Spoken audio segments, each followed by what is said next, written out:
Hi అండి, నేను మీ Shilpa Vinay. Welcome to Vincy kitchen. ఈరోజు వీడియోలో మనం టేస్టీ పెసరట్టు, దీనికి కాంబినేషన్గా కమ్మనైన అల్లం పచ్చడి ఎలా తయారు చేసుకోవాలో చూద్దాము. ఇదైతే చాలా హెల్దీ బ్రేక్ఫాస్ట్ అండి. నేను బ్రేక్ఫాస్ట్గా చేస్తాను, అలాగే నైట్ డిన్నర్ టైంలో కూడా ఈ పెసరట్టు వేస్తాను. పెసరట్టు అల్లం పచ్చడి కాంబినేషన్ అయితే అద్దరిపోతుంది. మరి ఇంకెందుకు ఆలస్యం, ఈ పెసరట్టు ఇంకా అల్లం పచ్చడిని ఎలా తయారు చేసుకోవాలో చూసేద్దాం రండి. ఇక్కడ నేను 1 కప్పు పెసలు తీసుకున్నాను. వీటిని శుభ్రంగా 1-2 సార్లు శుభ్రంగా కడిగేసుకుని కనీసం 4 గంటల పాటైనా నానబెట్టుకోవాలి, లేదా రాత్రంతా నానబెట్టేసుకోవచ్చు. నేను మార్నింగ్ బ్రేక్ఫాస్ట్గా చేస్తున్నాను కాబట్టి నైట్ నానబెట్టేసాను. అదే మీరు డిన్నర్గా చేసుకోవాలనుకుంటే మార్నింగ్ నానబెట్టుకోవచ్చు. నానిన తర్వాత ఒకసారి కడిగేసుకుని మిక్సీ జార్లో వేసుకోండి. నేనైతే 2 సార్లుగా గ్రైండ్ చేస్తున్నాను. ఇప్పుడు ఇందులో 1 ఇంచ్ అల్లం ముక్కని ఈ విధంగా చిన్న ముక్కలుగా కట్ చేసి వేసుకోవాలి. అలాగే 2 పచ్చిమిర్చి చీలికలు, ఇంకా ఒక చిన్న ఉల్లిపాయలో సగం ముక్క వేసుకోండి. అలాగే 15 వరకు మిరియాలు, 1/2 టీ స్పూన్ జీలకర్ర. నేనైతే ఇందులో ఒక గుప్పెడు కరివేపాకు కూడా వేస్తున్నానండి. కరివేపాకు వేస్తే టేస్ట్ హెల్త్ కూడా. రుచికి సరిపడినంత సాల్ట్ వేసేసుకుని మధ్యలో కొంచెం నీళ్ళు పోసుకుంటూ గ్రైండ్ చేసుకోవాలి.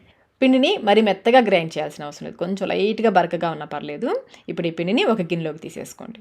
నేను 2 సార్లుగా గ్రైండ్ చేశాను కదా, రెండో వాయి కూడా ఇందులో వేసేస్తున్నాను.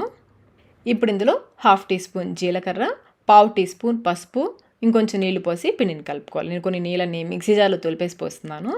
పిండిని అయితే మరీ పల్చగా చేసుకోవద్దు, అలానే మరీ గట్టిగా కలుపుకోవద్దు. సరిపడా నీళ్ళు పోసి పిండిని కలుపుకోవాలి. ఇందులో మనం బియ్యం కూడా వేయలేదు కాబట్టి డయాబెటీస్ ఉన్న వాళ్ళు కూడా హ్యాపీగా తినేయచ్చు. పిండిని అయితే చూడండి, కన్సిస్టెన్సీ ఈ విధంగా ఉండేలాగా కలుపుకోవాలి. పెసరట్టుకి పిండి రెడీ అయిపోయింది. ఇలా కలుపుకొని పక్కన పెట్టేసుకోండి. ఇప్పుడు మనం అల్లం చట్నీ చేసుకుందాము. ముందుగా స్టవ్ పైన ప్యాన్ పెట్టేసుకుని ఇందులో 2 టేబుల్ స్పూన్లు నూనె వేసి, నూనె కాగిన తర్వాత 1/2 టీ స్పూన్ మెంతులు, 1 టీ స్పూన్ జీలకర్ర, 1 టేబుల్ స్పూన్ ధనియాలు వేసుకుని వేయించుకోవాలి. ఇవి వేగిన తర్వాత ఇందులో చూడండి అల్లం ముక్క, ఇది వెయిట్లో వచ్చేసి 25 గ్రాములు ఉంది. పైన తొక్క తీసేసి చిన్న ముక్కలుగా కట్ చేసి వేసుకోవాలి. దీంతో పాటుగా 10 నుంచి 12 వరకు ఎండుమిర్చి, లేదా మీ కారానికి తగ్గట్టుగా ఎండుమిర్చిని తుంపి వేసేసుకోండి. నేనైతే కారం తక్కువ ఉన్న కాయలు ఒక 5 వేసి, కారం ఉన్న మామూలు కాయలు ఒక 6 వేశాను. కారం తక్కువ ఉన్న కాయలు అంటే బ్యాడ్గి కాయలు అంటారు కదా, మంచి రంగు వస్తుంది పచ్చడికి, చట్నీ మంచి రంగు వస్తుంది, కారం తక్కువగా ఉంటుంది అనమాట. అవి ఒక 5 కాయలు వేసి, మామూలు కాయలు ఒక 6 వేసాను, మొత్తం 11 కాయలు వేసాను. అల్లం చూడండి చక్కగా వేగిపోయింది కదా, ఈ విధంగా పచ్చరం తగ్గేంత వరకు వేయించుకోవాలి. ఇప్పుడు ఇందులో 4 మీడియం సైజ్ టమాటోలని కొంచెం పెద్ద ముక్కలుగా కట్ చేసి వేసేసుకోండి. వెయిట్లో వచ్చేసి ఇవి 1/2 కిలో టమాటోలు. అంతా ఒకసారి బాగా కలిసేలా కలుపుకోవాలి. అల్లం చట్నీ టమాటో వేసి చేస్తారని నాకు తెలియదండి, పప్పులు వేసి చేస్తాను. అలాగే పచ్చిమిర్చి అల్లం చట్నీ గ్రీన్ కలర్లో ఉంటుంది కదా, అది కూడా చేస్తాను, కానీ టమాటో వేసి చేస్తారని తెలియదు. ఒకసారి బాగా కలిపేసుకుని మూత పెట్టేసి లో ఫ్లేమ్లో మధ్యలో కలుపుకుంటూ టమాటో మెత్తబడేంత వరకు ఉడికించుకోవాలి. చూడండి టమాటో చక్కగా ఉడికిపోయింది కదా, మాడిపోకుండా మధ్యలో కలుపుకుంటూ ఉడికించుకోవాలి. టమాటా బాగా ఉడికిన తర్వాత కొంచెం చింతపండు, ఒక నిమ్మకాయ సైజంత చింతపండు, కొంచెం పసుపు, 1/2 టీ స్పూన్లో సగం 1/8 టీ స్పూన్ పసుపు వేసేసుకుని అంతా ఒకసారి బాగా కలిసేలా కలిపేసుకోండి. ఇలా బాగా కలిపేసుకుని స్టవ్ ఆఫ్ చేసేసుకోండి. ఆ వేడికి చింతపండు కూడా చక్కగా మెత్తబడుతుంది. ఇప్పుడు ఈ మిశ్రమాన్ని పూర్తిగా చల్లారనివ్వాలి. పూర్తిగా చల్లారిన తర్వాత మిక్సీ జార్లోకి వేసుకోవాలి. ఇందులోనే 7-8 వెల్లుల్లి రెబ్బలు, పెద్దవి 7-8 వెల్లుల్లి రెబ్బలు, 1 టీ స్పూన్ సాల్ట్, లేదా మీ రుచికి సరిపడినంత సాల్ట్ వేసేసుకుని గ్రైండ్ చేసుకోవాలి. ఇది కొంచెం నలిగిన తర్వాత ఇందులో 2 టేబుల్ స్పూన్ల బెల్లం వేసుకోవాలి. బెల్లం అయితే తప్పకుండా వేసుకోవాలండి, అల్లం చట్నీలో బెల్లం అయితే తప్పకుండా వేసుకోవాలి. వెయిట్లో వచ్చేసి ఇది 30 గ్రాములు. 2 టేబుల్ స్పూన్ల తురిమిన బెల్లం వేసేసుకుని మధ్యలో కొంచెం నీళ్ళు పోసుకుంటూ బాగా మెత్తగా గ్రైండ్ చేసుకోవాలి. మరీ పల్చగా చేసేసుకోవద్దు, కావాలంటే నీళ్ళు తర్వాతైనా వేసుకోవచ్చు. చూడండి ఈ విధంగా బాగా మెత్తగా గ్రైండ్ చేసేసుకోవాలి. ఇలా గ్రైండ్ చేసుకునే చట్నీని ఒక గిన్నెలోకి తీసేసుకోండి. చట్నీ అంతా తీసాక మిక్సీ జార్లో ఇంకొంచెం నీళ్ళు పోసి తొలిపేసుకుని ఆ నీళ్ళు కూడా పోసేస్తున్నాను. చట్నీ మీకు ఏ కన్సిస్టెన్సీ కావాలో దానికి తగ్గట్టుగా నీళ్ళు పోసేసి కలిపేసుకోండి. అలాగే ఒకసారి టేస్ట్ చెక్ చేసుకోండి, మీకు సాల్ట్ ఏమైనా తగ్గితే ఇప్పుడు వేసి కలుపుకోవచ్చు.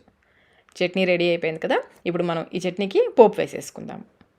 స్టవ్ పైన ప్యాన్ పెట్టేసుకుని 1 లేదా 2 టేబుల్ స్పూన్ నూనె వేసి, నూనె కాగిన తర్వాత 1 టీ స్పూన్ పచ్చిశనగపప్పు, 1 టీ స్పూన్ మినపప్పు, 1/2 టీ స్పూన్ ఆవాలు, 1/2 టీ స్పూన్ జీలకర్ర వేసి వేయించుకోవాలి. ఈ పోపు గింజలు వేగిన తర్వాత కొంచెం ఇంగువ, 1/2 టీ స్పూన్లో సగం 1/8 టీ స్పూన్ ఇంగువ, 2 ఎండుమిర్చిని తుంపి వేసేసుకుని స్టవ్ ఆఫ్ చేసేసుకోండి. ఆ వేడికి ఇవి వేగిపోతాయి. చివరిగా కొంచెం కరివేపాకు, ఒక 2 రెమ్మల వరకు కరివేపాకు కూడా వేసేసుకుని ఈ కరివేపాకు క్రిస్పీగా అయ్యేంతవరకు వేయించుకోవాలి. చూడండి బాగా వేగిపోయింది కదా పోపు. ఇప్పుడు పోపుని తీసుకెళ్ళి చట్నీలో, అల్లం చట్నీలో వేసేసుకోవడం. అంతేనండి, ఎంతో టేస్టీగా ఉండే ఇన్స్టెంట్ అల్లం చట్నీ అయితే రెడీ అయిపోయింది. అన్ని రకాల టిఫిన్స్లోకి చాలా బాగుంటుంది. ముఖ్యంగా పెసరట్టు ఇంకా మైసూర్ బొండ కూడా చాలా బాగుంటుంది. చట్నీ రెడీ అయిపోయింది కదా, ఇప్పుడు మనం పెసరట్టు వేసేసుకుందాము. ప్యాన్ బాగా వేడెక్కిన తర్వాత ఒక చుక్క నూనె వేసి ప్యాన్ అంతా స్ప్రెడ్ చేసుకోవాలి. ఇప్పుడు ఒక గరిటెడు పిండిని వేసేసుకుని పల్చగా స్ప్రెడ్ చేసుకోవడమే. దోశ వేసేటప్పుడు ఫ్లేమ్ని లోలో పెట్టేసుకోండి. దోశ వేసాక అప్పుడు ఫ్లేమ్ని మీడియంలోకి మార్చేసుకోండి. పల్చగా స్ప్రెడ్ చేసేసుకోండి. మీరు ఎంత పల్చగా కావాలనుకుంటే అంత పల్చగా వేసుకోవచ్చు. దోశ వేసాక ఇప్పుడు ఫ్లేమ్ని మీడియంలో పెట్టేసి పచ్చిదనం అంతా తగ్గేంత వరకు కాలనివ్వాలి. పచ్చిదనం తగ్గిన తర్వాత పైనుంచి కొంచెం నూనె కానీ నెయ్యి కానీ వేసుకొని కాల్చుకోవాలి. పెసరట్టు నూనెతో కంటే కూడా నెయ్యితో బాగుంటుంది. అటు నాకు కొంచెం మందంగా అనిపిస్తుందండి, అందుకని లైట్గా పైన పిండిని తీసేస్తున్నాను. దోశ కాలిన తర్వాతనే తీయాలి. పచ్చిదనం తగ్గిన తర్వాతనే ఎక్స్ట్రా పిండి ఏమైనా ఉంటే తీసేసుకోవచ్చు. ఇది బాగా కాలిన తర్వాత సన్నగా తరిగిన ఉల్లిపాయ, క్యారెట్ తురుము, ఇంకా మీరు పచ్చిమిర్చి, అల్లం ముక్కలు, కొత్తిమీర ఇవి కూడా వేసుకోవచ్చు. ఈ పెసరట్టు అయితే నిదానంగా కాలితే బాగా క్రిస్పీగా వస్తుంది. మీడియం ఫ్లేమ్లో నిదానంగా కాలనివ్వాలి. బాగా కాలిన తర్వాత మధ్యలోకి ఫోల్డ్ చేసేసుకోవడమే. చూడండి ఎంత క్రిస్పీగా వచ్చిందో కదా. అచ్చంగా మనం పెసరట్టుని అచ్చంగా పెసలతోనే వేసాం కదా, ఆయన కానీ చక్కగా క్రిస్పీగా వస్తుంది. ఇంకా క్రిస్పీగా కావాలనుకుంటే ఇలా ఫోల్డ్ చేసాక మరి కొంచెం సేపు కాలనివ్వండి. అటు ఇటు రెండు వైపులా మరి కొంచెం సేపు కాల్చుకుంటే ఇంకా క్రిస్పీగా వస్తుంది. ఇలా ఎన్ని దోశలు ఎన్ని అట్లు కావాలంటే అన్ని పెసరట్లు వేసేసుకోవడమే.